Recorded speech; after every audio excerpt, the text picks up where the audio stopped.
All right, week 11 from the north. We got Jason. We got Will. Let's get into it. It's a cold, dark, rainy Monday night in Minnesota.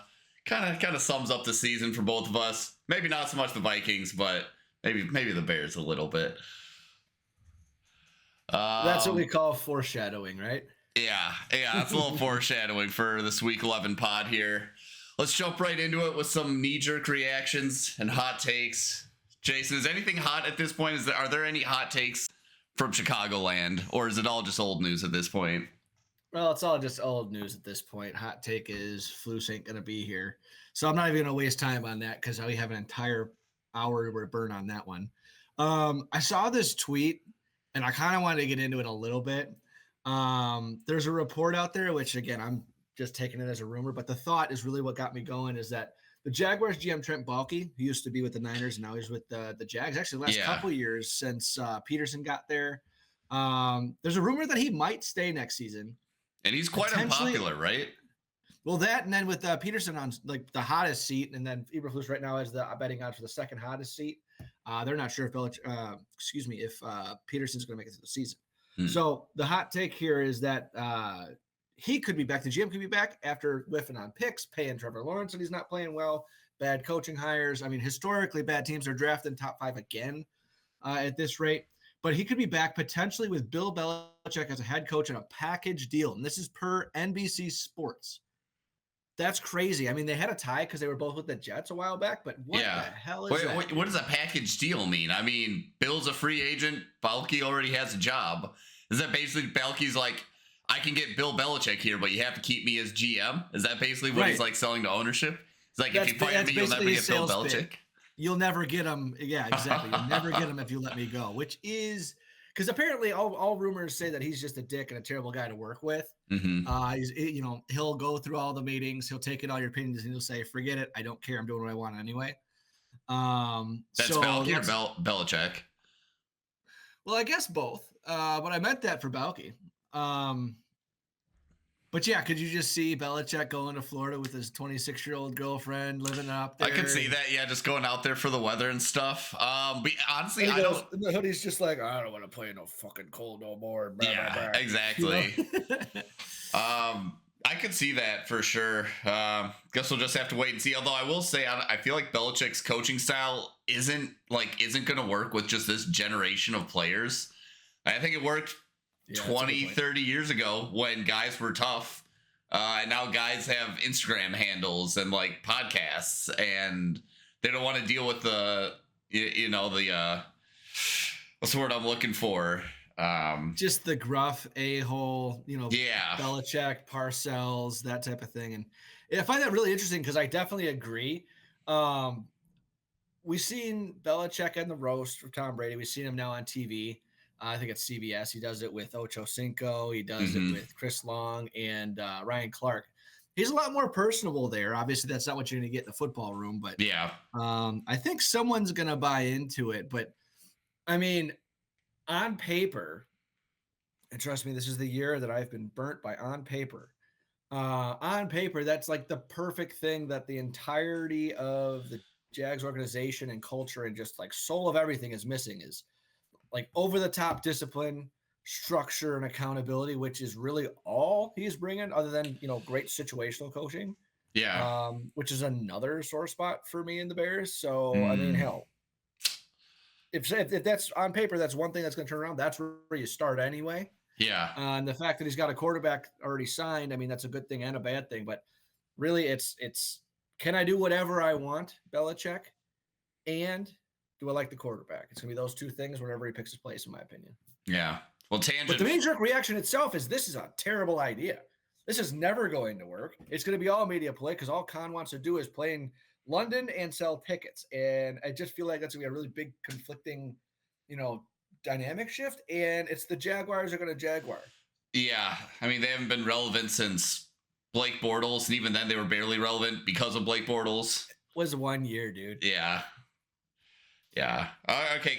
Question for you. If the Bears were to sign Bill Belichick as their head coach, scale of 1 to 10, 10 being over the top elated, 1 being like, what the hell? This is a terrible mistake.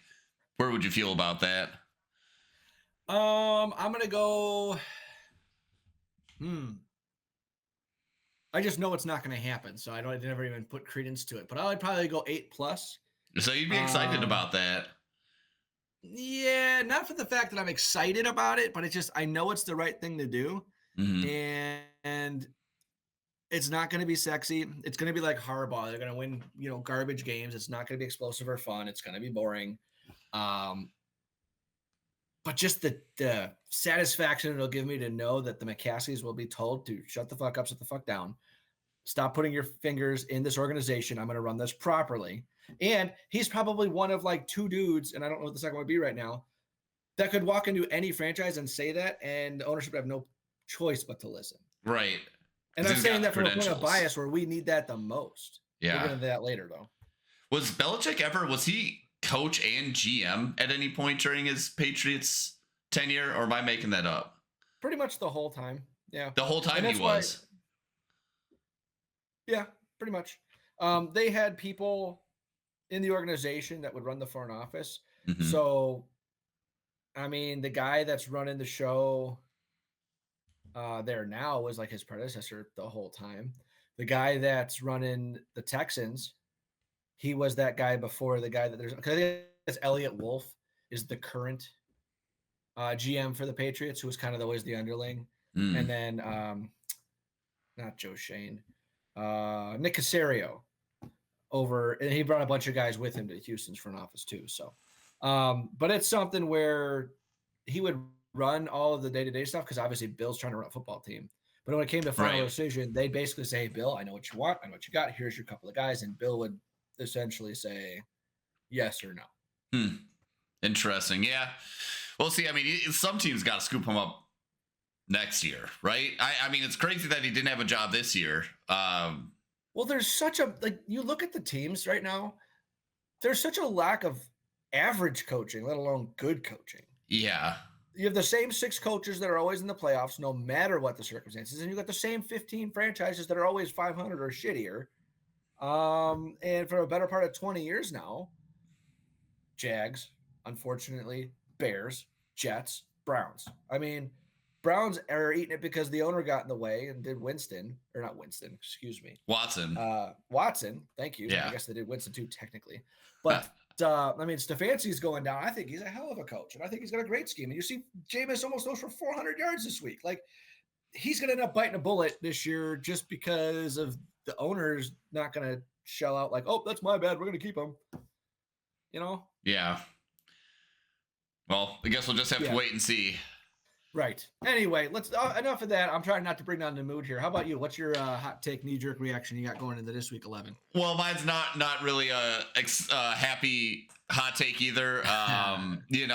Mine would just be, despite the 8-2 record, Vikings are total frauds this season. Kind of like I said last week, we have all the classic characteristics of just like a first round exit team where like this game against the Titans, really bad Titans team. We needed like a lot of help from the refs to win that one. And like, it's a game that not a lot of people outside of the markets that the teams are from are going to watch. So no one's going to pay attention, but like the Vikings got helped out on big plays multiple times in that game. And there was no like make good call for the Titans either. And we still won, like we just won ugly. And then at the same time, you got the Lions going to Jacksonville, who we also could barely beat last week. They go to Jacksonville and just beat the brakes off them.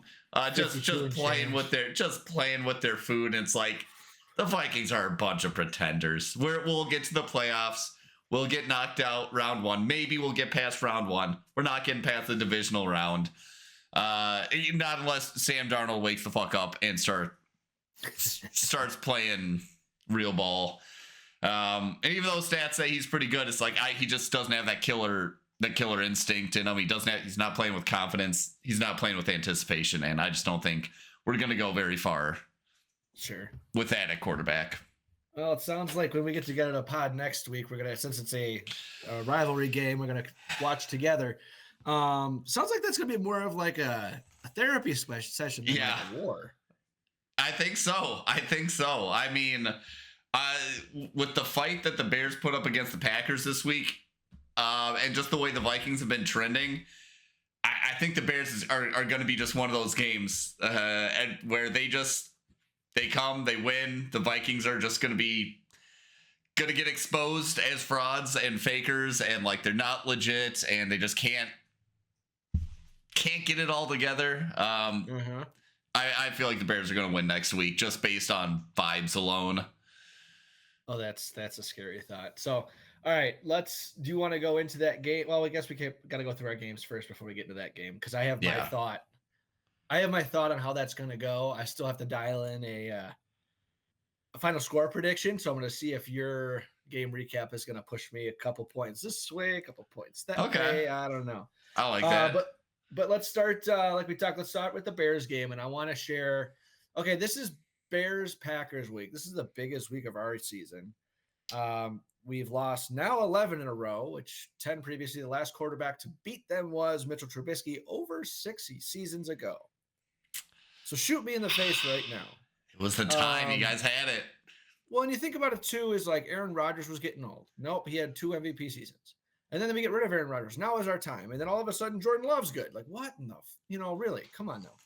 So I'm kind of at that point in the season where I'm thinking, I'm never a fan of tanking, right? Because I believe you have to truly learn to win as an organization, not just get lucky. Because that shit like is a culture and that stays in you. Just like we have found the most dramatic ways to lose this year and under Eberflus's tenure. Like the statistics say there's no way we should have lost. Tipped Hail Mary, blocked field goal, even though the leverage penalty wasn't called. Like all these different things. So I found this tweet pregame, and I want to share it with you because it exactly sums up where I'm at emotionally. Yeah. So Brendan Sugru, I follow him. I don't know who he is, but great stuff. So it's basically an outline of what the typical Bears week is, especially given all the chaos. Packers week, fire Waldron, Thomas Brown is in. We're on our way out. We've lost 3 in a row at that point. Now it's 4, etc. So Wednesday, Thomas Brown says exactly what fans want to hear. Caleb is bought in. Thursday, injury report looks better and more optimistic. Friday, Matty Eberflus says he's excited about the practice week we had. Saturday, why not us? Let's change the narrative. And then Sunday comes and the Bears lose by 2 scores. That's exactly. That hurts so bad just to hear. Dude. 100%. So with that mentality coming into it, that's exactly where I'm at. Like I am so ready to be hurt again, but it's going to be pretty hard to do, to be honest with you. So not expecting much. I mean, like the OC change needed to happen. It definitely feels like, we'll get this later, but it definitely feels like Waldron's a scapegoat more than a solution. Getting rid of him.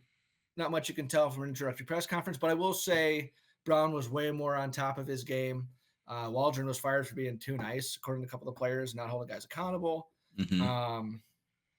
I was just hoping to run the ball more and more easy completions, and we did that. So we had a more productive game on offense, and not that it, like, to us, lit the world on fire. Like, this is awesome. And if we did this all year, I'm pretty sure we'd probably end up between 14 and 20 overall offense, so it's just like an average offense. So I don't know. I was a little disappointed because we had Brady and Burkhardt calling the game, which is Fox's number 1. We know Brady's not going to go all in on just verbal assault. I kind of was hoping he would, though, just so that, ownership would start hearing some of this crap. But I was let down.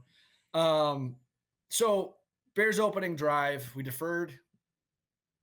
Then we kicked off to start the game, which I thought was weird.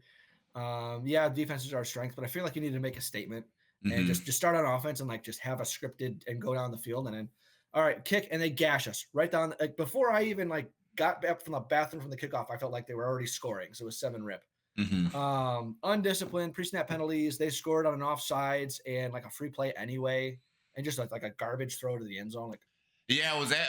I did see that tweet that was like the Packers scored even though the Bears were offsides and had 12 men on the field. Was that first drive? That's correct. And so I was just like totally like, fucking it. Like, here we go again. I'm sure I've got some chores I can do or just go, anything better. Go take a nap. And then like our O-line was hurt. I was just hoping, all right, so feed the running backs, get the ball to 2 and 85. Like, just do that. We'll see how it goes. Like, but you can't leave this game not even trying that, because that not only proves that you don't know what the hell you're doing. It means you're dumb in the fact that you won't listen to the obvious. You won't do the obvious thing. Give it to your best players. So yeah, we got going because we were running the ball. Okay, offensive line was still trash, but they schemed up some balls to get out quick and just have a little bit of a rhythm.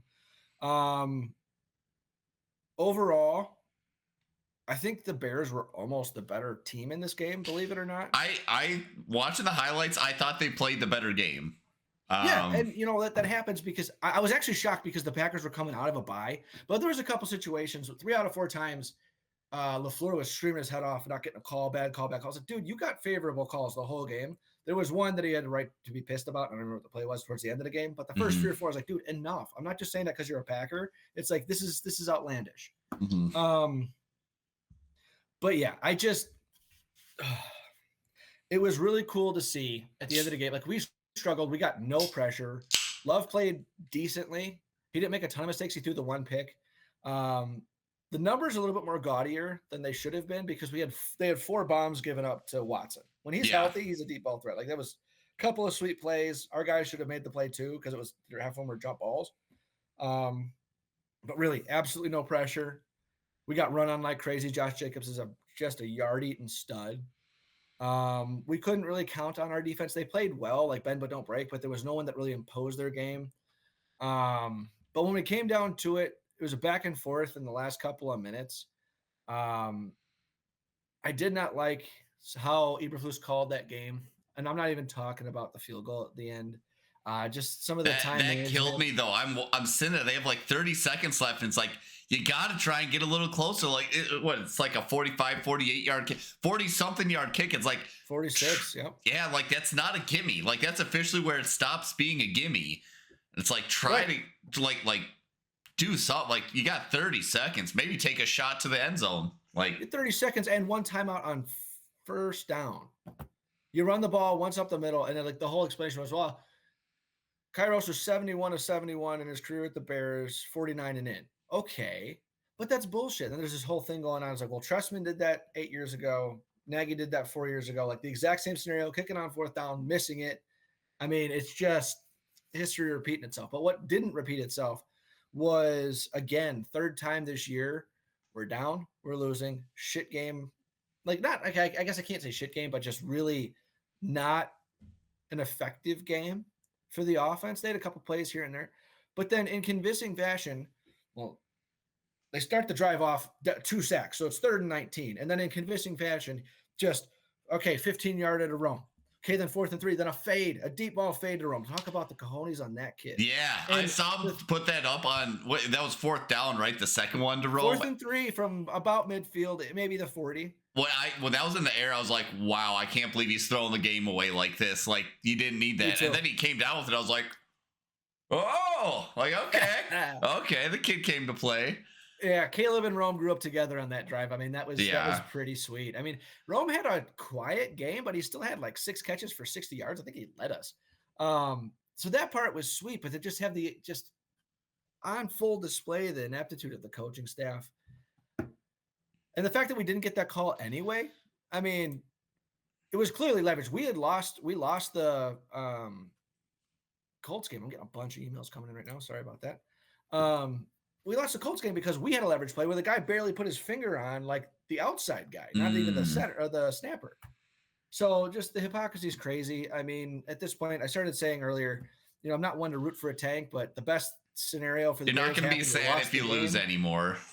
Right, but you lost the game, but you saw great strides. And, even a lot of national media today, as I'm going in and out of work, they're like, okay, I was about out on Caleb, but I saw this game. And now I'm not putting him in the bust column. I never thought he was a bust, but you could definitely see a trend.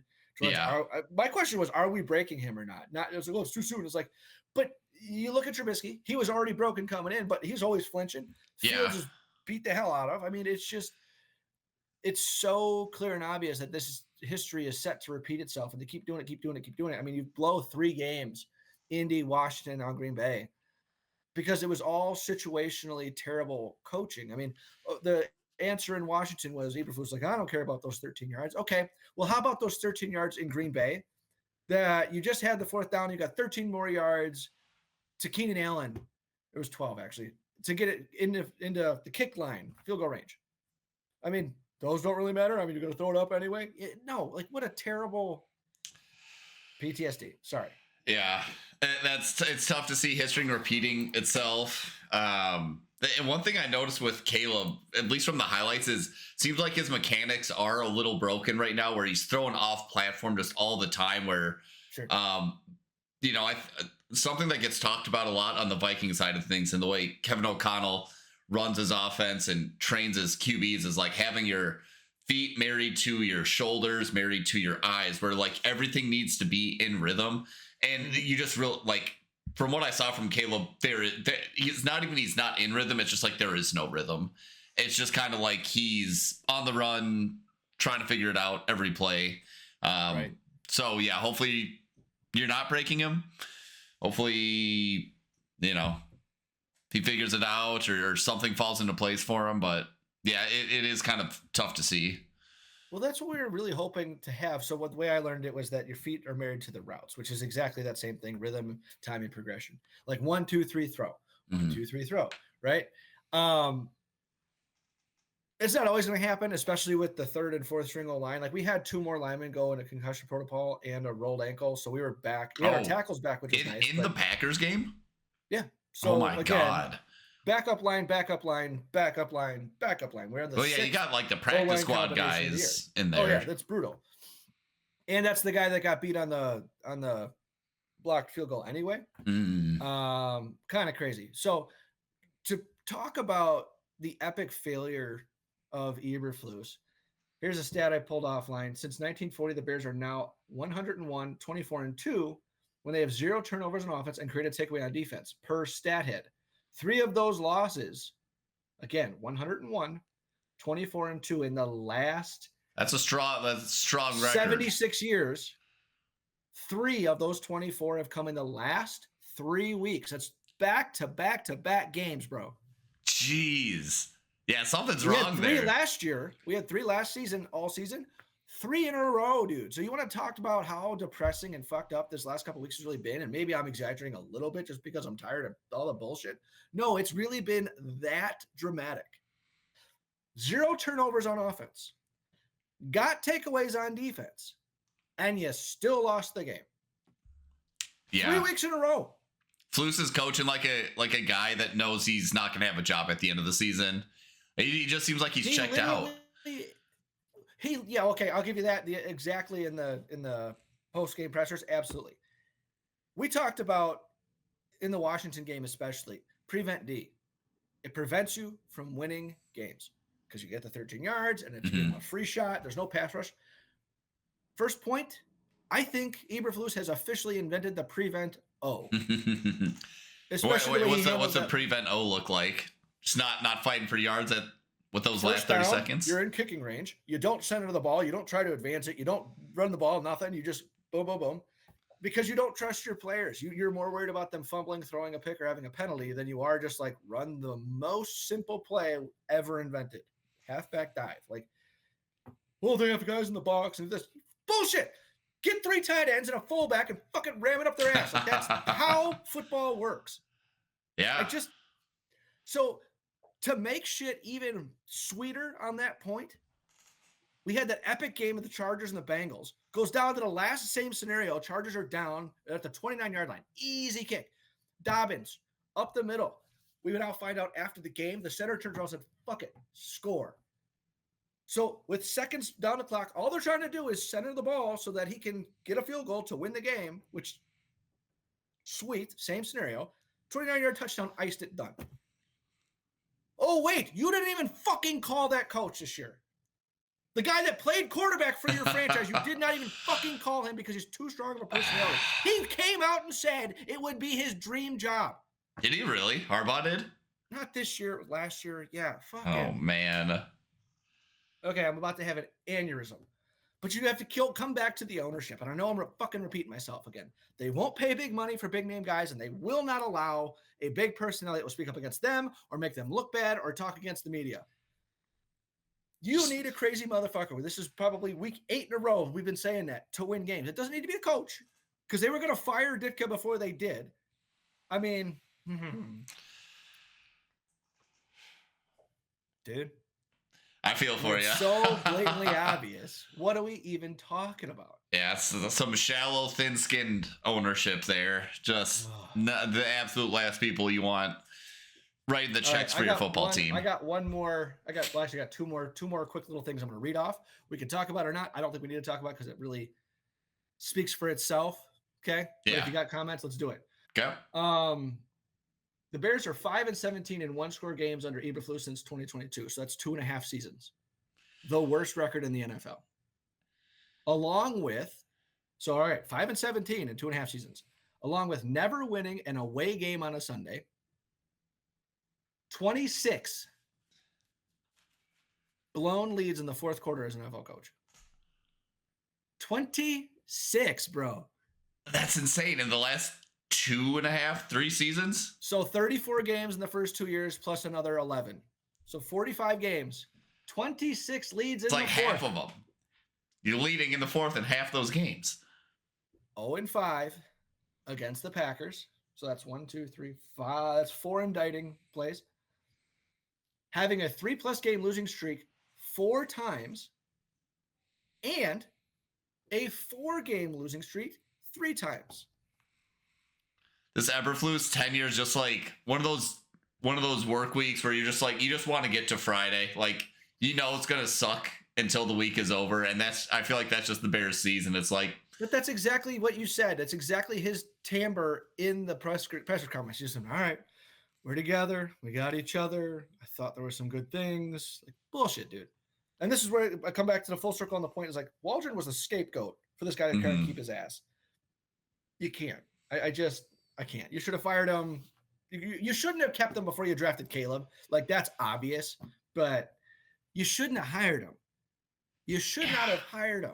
Because you think about that last cycle, like who they passed up on before. I mean, but you really shouldn't have done it with a quarterback. Now, the last thing I'm going to try and leave on a positive note here because I'm done with the cranky bullshit. The Packers blitzed Caleb Williams 12 times. Okay? So real quick before I get to that, I want to just talk about his numbers real quick. It wasn't the sexiest day. He actually had a bunch of RPO action today, so he was running like crazy too. Great wrinkle because he can do it. You just want to get your guy killed. 23 of 31, 231 yards, no touchdowns, no picks, a 95 rating. Decent game. Yeah. Not sexy, but decent game. 9 rushes, 70 yards, 7.6 yards rushing, 16-yard long. I was going to ask, is that the most rushing yards he's had all season? Because that's the one other thing I noticed that I liked was he was using his legs a lot, and it was working. Yeah, absolutely. So, all right, 23 of 31, 231, no touchdowns, no picks, 70 yards rushing on 9 attempts.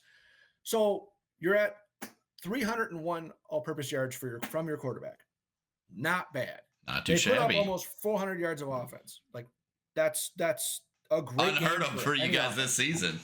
It's got to be the most you've had this season, right? Have you guys even sniffed 400? Yeah, you take out the Panthers and the Jaguars, which I'm totally allowing us to do for this conversation. Now I want to get back to the bright spot and the conversation about is he broken, is he not? With a shit O-line that got shittier as the game went on. The Packers blitzed Caleb Williams 12 times, and on those blitzes, Caleb had a 94.5 PFF grade, had a 92.0 pass grade, was 8 for 10 with 87 yards and a 90% adjusted accuracy rate. So I'm going to give a little insight to where I think this next game is going because we play you guys at noon at home this coming Sunday. But you know we're getting after them. Oh, hell yeah. And so I want to talk a little bit. I'm not going to give a number yet, but that was my biggest issue. My biggest concern going in this game is obviously our line sucks and you guys blitz a fuck ton and we cannot do an exotic blitz pickup for nothing. And that was very much true game 2 against the Houston Texans. And you guys play a very similar blitzing style. They don't play blitzing, but they did in that game. So I'm expecting a lot of that type of stunting. Not to mention you had Daniil Hunter and Willie Anderson and like a great pass rush. Yeah.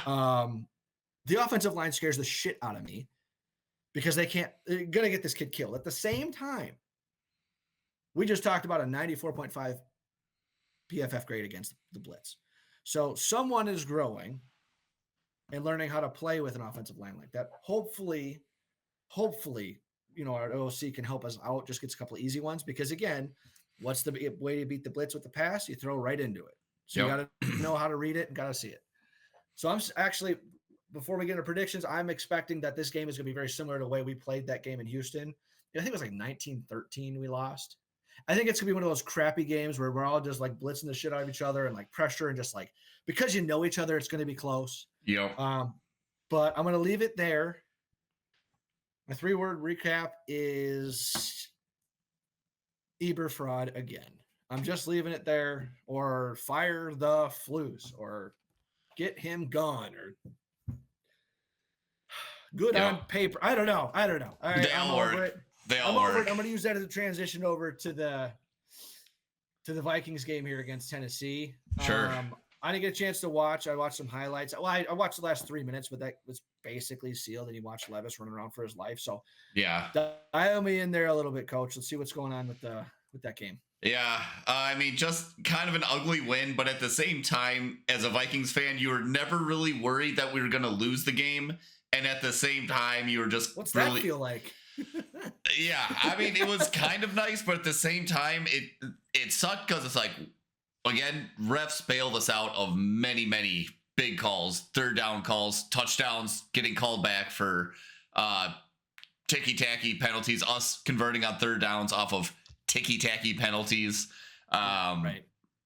Yeah, even though my team benefited, it just sucked. It still sucked. And honestly, it's the same Vikings game we've watched for the last 7 weeks now, where defense comes to play. They're just about lights out, and the offense is just kind of floundering a little bit. Defense let up one big play it was like late in the third, early in the fourth. It was like the 98 yarder, which I totally call. It's 23-6, dude. I mean, that's even that with point swing, you guys make it the ball in plus territory.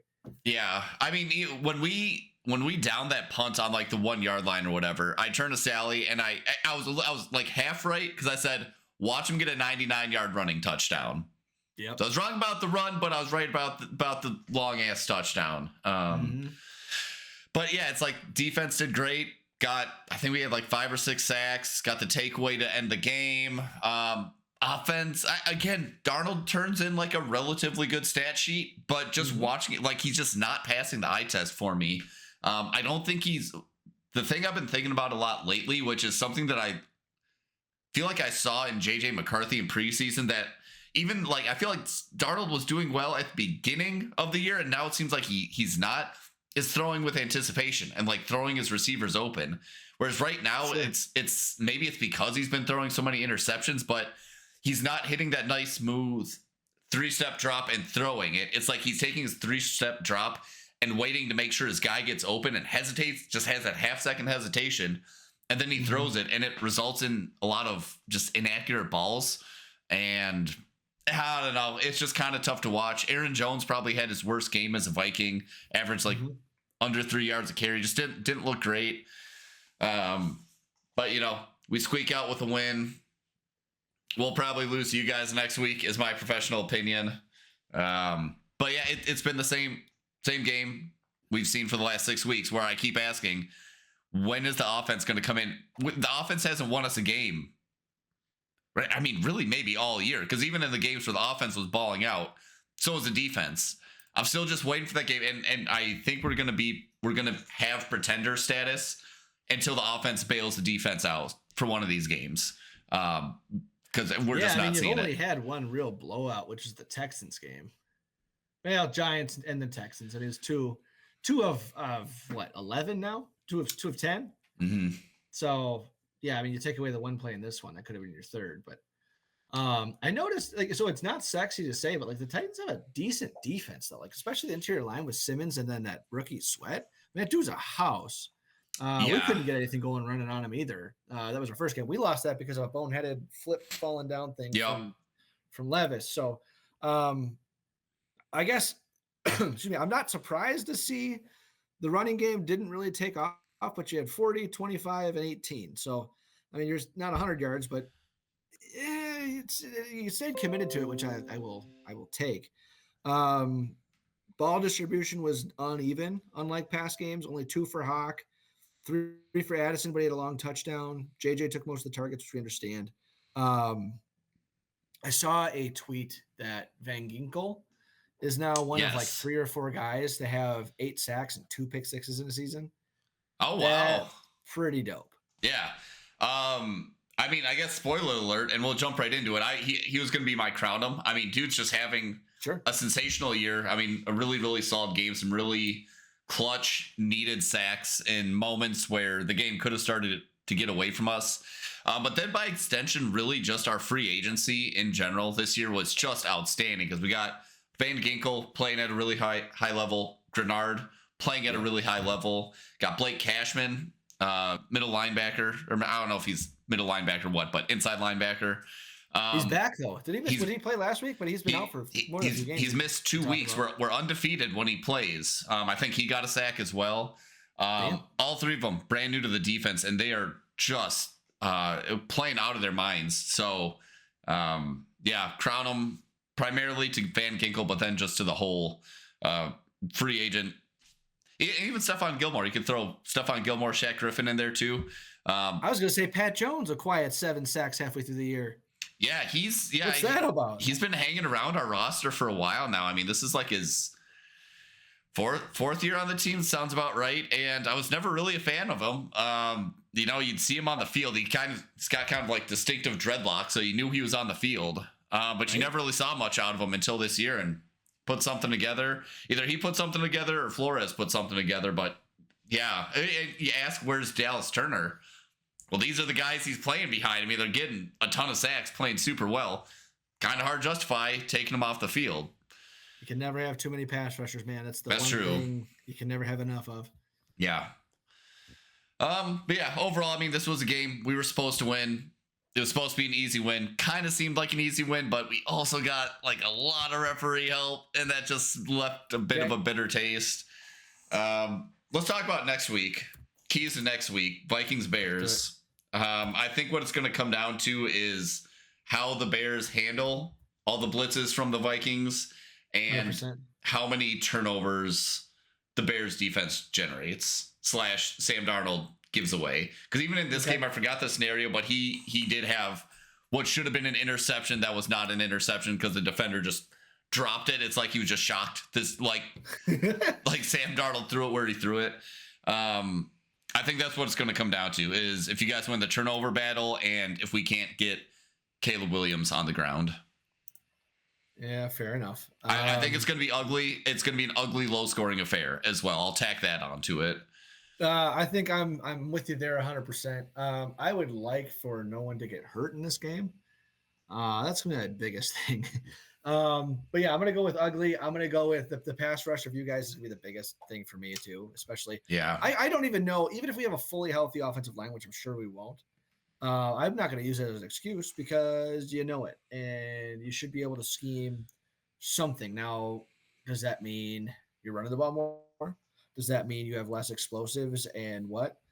What I want to see is an attempt at even distribution. I mean, I want to see Cole get 5 targets. I want to see DJ get 7. I want to see Roman and Keenan with 5. I want to see the one thing that the Bears did well this week. I think that went underrated is they split carries more or less with Swift and Roshan. I'm like, to me, Swift is still definitely should be the lead back, but Roshan should be your first and second down. They gave it to him inside the 10 and on the goal line. Like you should be doing that. Short yardage stuff. And then, give Swift the screens, the dashes, you give him the cutbacks, you give him the pitches and the stretches. And just use your the whole fire and ice type of thing. Yeah. It's working for the rest of the league. And with the types of runners that they are, they should be okay with a bad O-line, especially because this is not a power O-line, it's a movement O-line. Yeah. So somebody's gonna be over pursuing somewhere.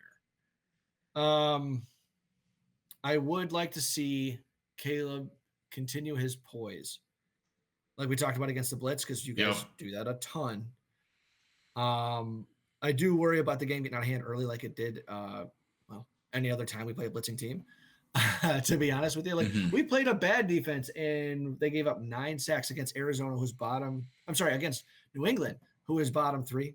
And before that, Arizona was bottom 3 before we played them in pressures. They had like 16 going into week 7 or 8. And then they had 9 more. Like they almost doubled their output in a game. So it's not unreasonable to be like, please don't let this be a 10-sack game. Yeah, I mean, that could happen very quickly. That is a possible outcome for sure, based on your performance against the Cardinals and the Patriots. But you got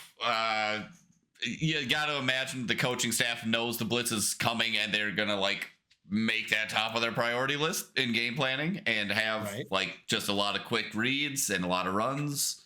It's what I would do if I was a head coach, but I'm not. And what's surprising is like through those games, the last 3 or 4 games, Caleb hasn't had a pick or a fumble.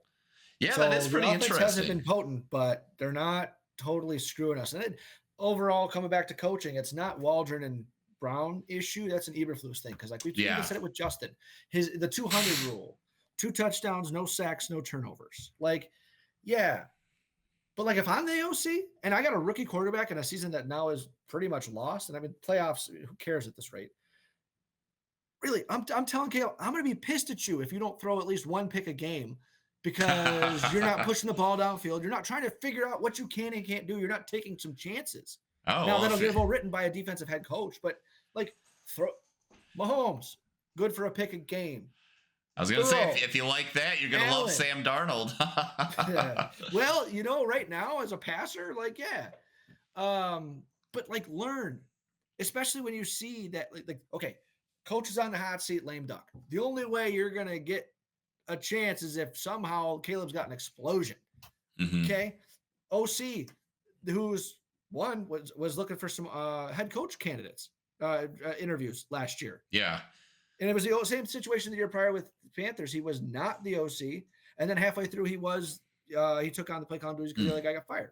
So was it Frank Reich? So it's in everybody's best interest to start ripping a ball. Yeah. Unless they just see it in practice and they're like, wow, we can't bust this out in the game unless they truly know, like, no, that's going to look bad. But you look at the last drive from Caleb and Rome, it's like, there's something there. There's some potential. So I agree with you. They need to start airing it out a little more. And the players said as much. What, in the week before Shane Waldron got fired, 2 weeks before that, they had their little meeting and told him, hey, open up the playbook. Let's air this thing out. Harder. Hold people accountable. Coach us harder. They're getting too relaxed in practice. No one's getting held accountable. The one thing that was really interesting, I mean, not that interesting, it's a no-duh, but the fact that it wasn't a no-duh before it was a no-duh this week was Caleb in the postgame was like, oh, well, what's the one thing from Thomas Brown that helped you? He goes, well, as soon as a play is getting done, Thomas Brown's in my ear giving me the play, like the next play right then and there. And sometimes I can't even hear him because the crowd noise, all this stuff. But then he keeps repeating it. And then we're getting the ball, or we're getting the play in by 35. We're out of the huddle by 25. I'm to the line by 20. And I've got 20 seconds instead of 7 seconds to diagnose, to move around, and just to feel confident with the play and understand what we're diagnosing. It's like, wow. Seems like a pretty simple adjustment any coach could have made. Well, they had to go in by week 3. They had the conversation with Waldron. It's like, all right, we need to simplify how we communicate. In that, we need to go to like a color number on the wristband. Like, okay, it takes so long to say the entire 15-word play, then to comprehend it, then to say it twice in the huddle and to get everybody in line. Okay, Caleb, we're going to go with red, 24C. Okay, 24C. Okay, I got gun trips right, blah, blah, blah, But the 24C, instead of reading the whole play out, like it took them 3 games to get that out. You had a fucking off season. What are we talking about? Is no one at practice with a fucking stopwatch? We did this shit in grade school. I was 9 when I learned how to do that shit. We had this. Okay. I keep getting myself worked up here, man. Do you think Shane Waldron gets another job after this season? Yeah, maybe quality control, but he's not going to be an OC. Yeah, I can see that. Because again, if and when, I don't even want to say if, but Eberflus gets fired, maybe he gets a pass for bad operation because he put up good numbers in Seattle. And he is from the all-transcendent McVay tree. He also has experience under Saban and under Belichick. Or not Saban. Another famous coach. Name is escaping me. Parcells? We'll go on. No, I think that was before his time. Anyway, um, I'll have to look that up again. Probably not because he's no longer on the team. I don't care as much. But um, the one thing I want to go with is the indictment of Shane Waldron that we had in the offseason. So everyone's all excited that he was hired. We're all excited because of the transformation of Geno, good passing yards, something, could scheme up an offense like I had talked about. At the Super Bowl, no, at the draft, we have local beat writers and podcasters there, random interviews, whoever's walking by on Radio Row, have a conversation. So is this going to be your crownum? Is this where this is going? This is going to be one of my crownums. Is Jackson Smith and Jigba warned the Bears. They go, easiest layup question ever. Hey, so what do you think about, offensive coordinator Shane Waldron? We're excited to have him. What do you think? He goes, I mean, for real? Is this live? Is this live? And it's chokes on it. We're like, what the fuck? Turns out we should have listened. So that's my one. That's tough. That's tough. With all the wave and everything that we've been so deprived of, it's like, he can't be as bad as Nagy. Can't be as bad as Getsy. I mean, we have 3 stud receivers, and Getsy's the one that got DJ Moore's career year. Who got fired like 4 weeks ago? Yeah. Crazy. And then my other crown, I'm just going to go real quick because we already talked about it. My crown is going to go to Harbaugh because you had the same fucking situation and proved to everyone in the world, which should be shaking the halls of Hallis Hall, how to handle that field goal situation that we had exactly fucked up with 3 coaches in a row. And you did it that same night that we made the same blunder. I mean, that's the most beautiful thing I've ever seen. Yeah. And it's common sense, dude. Common fucking sense. My wife has asked me, why aren't they like running plays?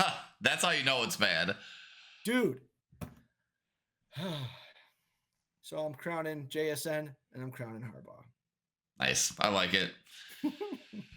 All right. Let's keep it rolling here around the north. We've talked Bears. We've talked Vikings. We've talked Packers by extension.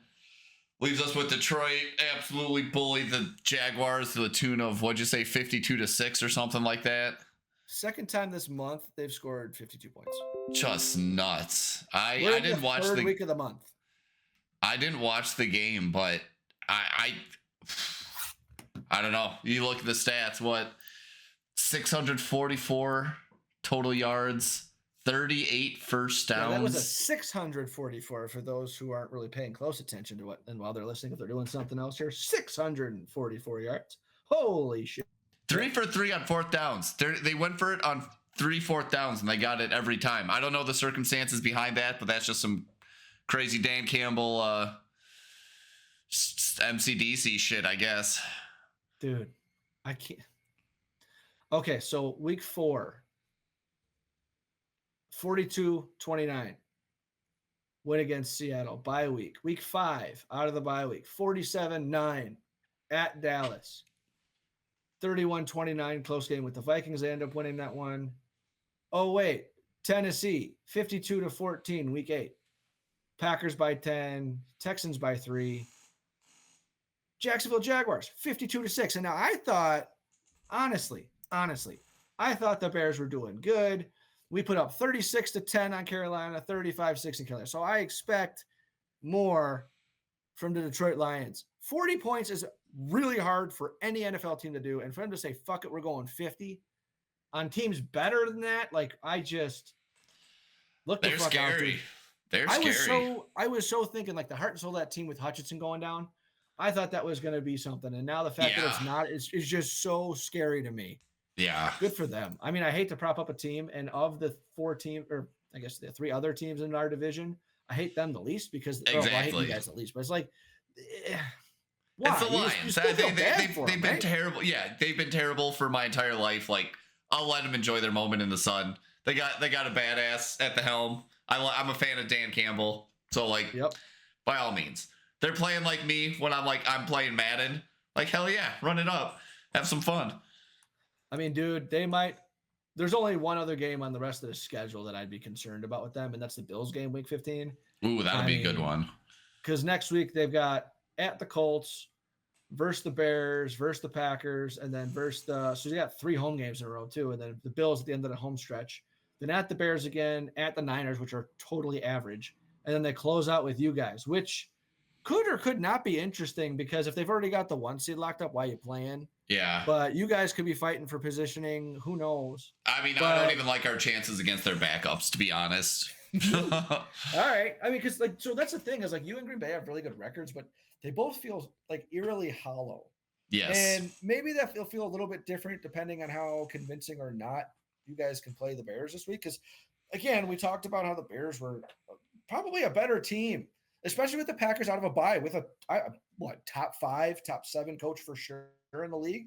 Yeah, I think we'll learn a lot pretty quick here in the next 2 weeks for the Lions. That is. Agreed. I'm sorry, for the Vikings and how they compare to the Lions. Yeah, well, see, I think we're just going to keep winning ugly until we get to the playoffs, and then we're going to lose ugly to the likes of Daniel Jones or Kirk Cousins or... Okay, so that's another funny Derek Carr. Kirk Cousins, because you said, like, okay, you guys feel like a hollow, or not hollow, whatever adjective you used, one-and-done team. Well, funny enough, that's exactly what Atlanta feels like with Kirk Cousins, isn't it? Yeah. And we'll probably play him in the first round of the playoffs, and we'll see who wins the honor of losing in the next round of the playoffs, most likely. That's going to be a squeak by a game. Like, whoever wins that game, it's not going to feel convincing. Even if you win in convincing fashion, it's going to be like, oh, but it's just the thing, you know? Yeah. Yeah. Well, we do play the Falcons in 2 weeks, 3 weeks, 2 weeks. Yeah, so Bears this week. You guys have December 1st, you play Arizona at home. Atlanta at home week 14, Bears at home week 15 on a Monday nighter at your house. And then Seattle, Green Bay, and Detroit to finish the season. That sounds like a bunch of ugly wins, if you ask me. Yeah, we play Seattle late too. We play Seattle the week after you guys. You play them 16, we play them 17. And we finish with the Packers in Lambeau Field. Hopefully you can get them that even if you lose every other game this season, hopefully you beat them the last game. And hopefully you do what the Lions did a couple seasons ago, and you have nothing to play for other than to keep the Packers out of the playoffs, and then you beat them to keep them out of the playoffs. And then that would be amazing. Jordan Love's ACL, so he misses the first half of next season. Yeah, sure. No, I wouldn't wish that on anybody, dude. That fucking sucks. No. Well, the way the quarterbacks have been going to be Achilles. Man, but he's not over 30. Yeah. Oh, is he over 30? No, he's Jordan Love. No. He's sat for 15 years, didn't he? He sat for like 3. I think he's like 27. Yeah, it's still old. Caleb's just turned 23 today. Darnold's still like 26 or 27 because he came out early in the draft. Yeah. I think he was 21 when he started in the NFL. So Jared Goff's the old guy. He is. Old man Goff. Hilarious. All right. Around the league, I don't know. I mean, what else is there to talk about other than Detroit? I mean, the Bengals can't buy a fucking win, even though they have the most explosive offense. Yep. Eagles keep rolling. Chiefs finally lost. Chiefs finally lost. That's a good point. There's some fraudsters. I mean, I've never seen such a bad looking 9-0 team. Like the way they were winning those games were just like even uglier than the Vikings wins. Right. Yeah. The Ravens was another interesting one too. I was listening to, was it Coward? Maybe Colin Coward said this. He's 54 and like 14 against the entire league, except for the Chiefs and Steelers in his career, and he's 4 and 14 against them. Yeah. So I mean, it's crazy. Yeah. Freaking what's the Steelers coach's name? Tomlin just seems to have his number. Because Russell Wilson didn't have a good game either. No, I mean it was a Steelers Ravens game. So real quick before we end this up, I just want to gloss over where the conferences are right now because I haven't really looked all season. Buffalo's ahead of the East 9-2. The next closest is Miami at 4-6. So I'm surprised they haven't clinched it yet because it's pretty far away. Pittsburgh 8-2, Baltimore 7-4, Cincinnati 4-7, Cleveland 2-8. So Pittsburgh Steelers, one to keep an eye on because they're just like the Bears. They didn't play their first divisional game until this week. I mean, like right now, if I'm looking at this, AFC West, you got Chiefs 91, Chargers 7-3, Broncos 65. We have 3 playoff teams. I mean, the Chargers might be the fucking 5 or 6 seed right now. They're playing pretty well. It seems like Harbaugh's trusting. 5. Nope, because they've only got 3. So Baltimore would be the 6th seed. Chargers would be the Really? 5 seed right now. Because Baltimore's played one more game and one more loss. That's crazy. Damn. And Denver would be the 7. So that would make them the 7 seed. Denver would be the 7 seed right now. Because fucking Bo Nix is now literally in the Rookie of the Year race. It seems like Daniels is kind of plateaued and Bo just keeps getting better. Crazy. Yeah, we'll have to see how the year ends. But Bo, yeah, I mean, he had a crazy stat line this week. Yeah. NFC, Philly 8-2, Commander 7-4. Dallas is probably gonna have with a top 10 pick. What the fuck did they take with the top 10 pick? Like, can't take a running back even though they desperately need it. But you got to do just probably a premium position because they can't fucking pay anybody for the next 5 years. Yeah, I don't know. I know their offensive line isn't as good as it once was. So maybe shoring something up there, trading back. Another weapon. I mean, tackle, receiver, corner, pass rusher, corner.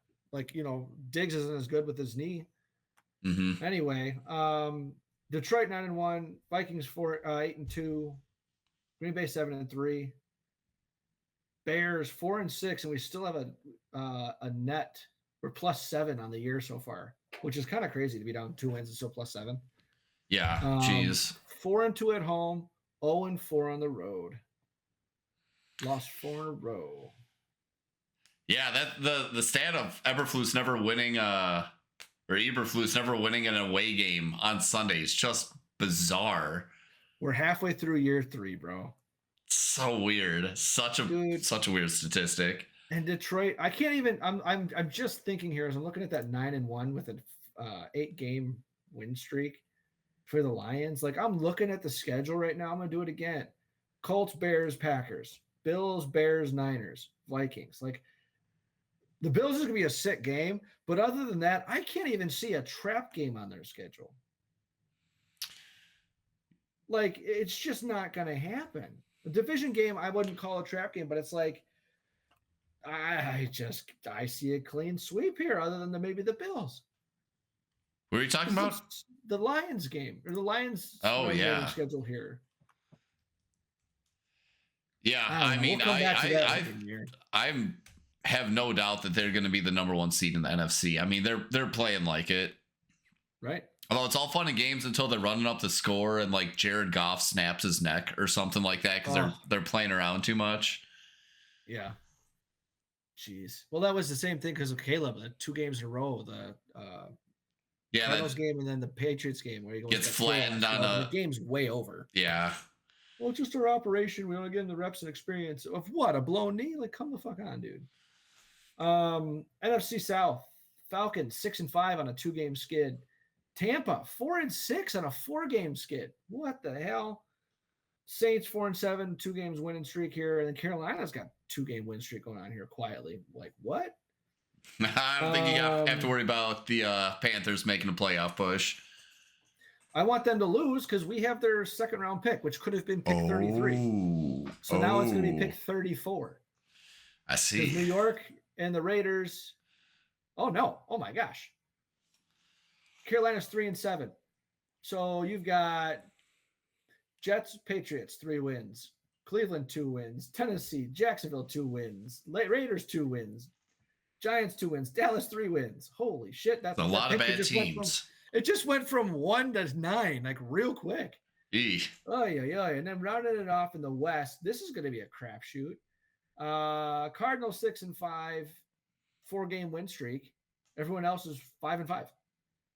Rams, Seahawks, Niners in that order. 5-5. Yeah, could be anyone's division. Niners are 1-3 in the division so far. That's the one thing. They're not playing good ball. They're not playing good ball. I can see the Niners missing the playoffs this year. I know, isn't that so strange? Though they're down their top 2 receivers, so like maybe not that strange. And they've been without McCaffrey for the majority of the year. So and Kittle's missed every other game. Yeah, could just be an injury bug year for them. Mm-hmm. Which is a total bummer because they're probably going to have to pay Purdy next year, and then that means the clock is officially started because you just can't keep paying guys at that rate. Yeah. So they have to make some tough decisions, and their line's already struggling. So What do you do? Could be that window's already closed in San Fran, unless they hit on some lucky draft picks. I mean, we would like it. Oh, there's a playoff picture button. All right, if the season ended today, I'm going to do this real quick. AFC, Chiefs 1, Bills 2, Steelers 3, Texans 4, Chargers 5, Ravens 6, Broncos 7. On the bubble, Colts, Dolphins, Bengals, Jets, Patriots. Oh, they're doing the whole league. Okay, I was going to say, we're not talking that. NFC, Lions 1, Eagles 2, Cardinals 3 seed, Falcons 4, Vikings 5, Packers 6, Commanders 7, Rams, Seahawks, Niners, Bucks on the outside looking in. Bears have less than a 1% chance. Yeah. Everybody else that I named before that's got 20 or above, except for the Rams, who are somehow at 8, but only have a 14% chance probability. I don't know how they do half this shit. Huh. Do we think the Dolphins have a stone's throw here? They're currently on the bubble at 9 with a 9% chance, but really, you got Tua back. They're going to start, moving the ball a little bit more. They had some good, A-Chain's been consistent in yardage. I don't see it happening. I don't see it happening. Cold, and the rest of his division's in the cold in the winter. That's been the narrative that they haven't even come close to shaking, in my opinion. Actually, you know what? Every flipping playoff team is in the winter. Chiefs, Bills, Steelers, Texans are a dome team, Chargers are not. Then Ravens, Broncos. So 5 of the 7 playoff teams are all going to be snow-like games. Bengals, if they make it, Jets won't make it, but that's There's something to be said about that. Yeah, you get used to that warm weather all year. You just maybe don't mentally have what it takes to get over the edge in a below-0 game. Well, that's crazy too, because I always used to think of the AFC as like the dome league, right? Mm-hmm. But you go through here, so Lions, Cardinals are they're a dome technically. Falcons, Vikings. I mean, that's 4 out of 7 right there to start. You got Eagles, Packers, Commanders. Yeah, that's the playoff teams are going to be in the dome. It's going to be easier in the NFC. But dude, I love snow playoff games. I know that's kind of bullshit because it neutralizes a lot. But as a fan, it's like let's go. It's just fun. Yeah. If my team's not in it, then I can't get mad. Like this is just awesome to watch. Yeah. All right, that's what I got for around the league. Got anything else? No, fantasy? I'm good.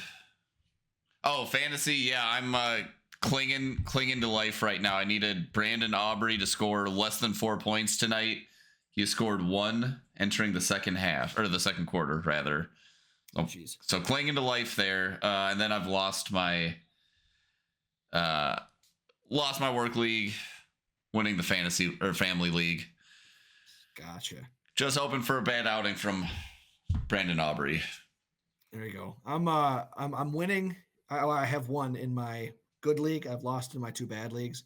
What's crazy is we have one guy at 7-3 for first place, and we have 4 guys 6-4 and 1 guy 5-5. So that's the top 6 out of 10. I'm winning against a guy that's also 6-4. I have won. That's good news. Yeah, I'm excited about that. First place, let's see how he's looking right now. He's going to lose, so that's great. So that might put me back in first place again. Actually, that will, because I'm beating 2, because I'm technically 3, so I beat 2. So yeah, I'm going to be in first place, especially with points. Let's go. And then my brother's going to jump from 4 to 2, and 5 is going to jump to 3. Yeah, dude, this league is it's the closest. It's so back and forth. Yeah, this is hella fun. And the thing that sucks is it's kind of gotten to the point where the league's done talking shit, kind of, and we're just kind of right, play your games. So if I go to the guy that just said, dude, we got so many guys at 6-4 this week, it's gonna be crazy to see. I'm like, fuck you all. I got to get half a game up on you all. Yeah, that's not gonna fly as much, unfortunately. No. Hey, you're playing on Sleeper, right? Not ESPN. No, the Sleeper League was the guillotine, so I was done week 2 there, bud. So now we're on my 2 leagues that I like are on Yahoo, which we're actually talking about converting to Sleeper next year anyway. And then my other league, where Kelsey is number 2 in the league in that league, that is on ESPN. And I was gonna say ESPN introduced that feature where you can go brag when your player scores a touchdown. I keep doing it. I don't think anyone's doing it to me. Tell me about it. Where do you find that? I'm in it right now. Yeah, if you go on the matchup and it shows my touchdown, and then you just click my touchdown, you can click on one of the touchdowns your teams have scored, and it'll send the celebration to your opponent. Yeah. Look at all those touchdowns he got to send. Dude. Yeah, If I send the Brock Bowers one, will it send the I have no idea. No, it won't. It's just like just little like it's just little graphics. It's not the actual play. Give it to me, baby. Oh yeah, That's what I'm saying. Give it to me. Oh, that would have been hilarious. That would have been awesome. That's one way you can taunt your opponents. All right, well, you just completely ruined fantasy for the rest of my league. Thank you. Yeah. All right. Well, and more people need to know about it because I'm over here having all the fun. Let's let it out. Yeah. All right. Well, we're going to talk later this week as we get prepared for our Week 12 matchup, interdivision game, Vikings at Bears at noon on Sunday. We'll try not to cry. I don't see any tears. I don't know. My expectations are too low for both teams. Fair. But yeah, we'll talk then. Looking forward to it. As is Sally. Should be a fun game one way or the other. Hopefully we can just laugh at it. Yeah, we'll be having some beers either way. Yeah. All right, well, good week 11. Yeah. I guess that'll do it. Wrapping it up. Run the North. Will and Jason. Thanks for watching, everyone.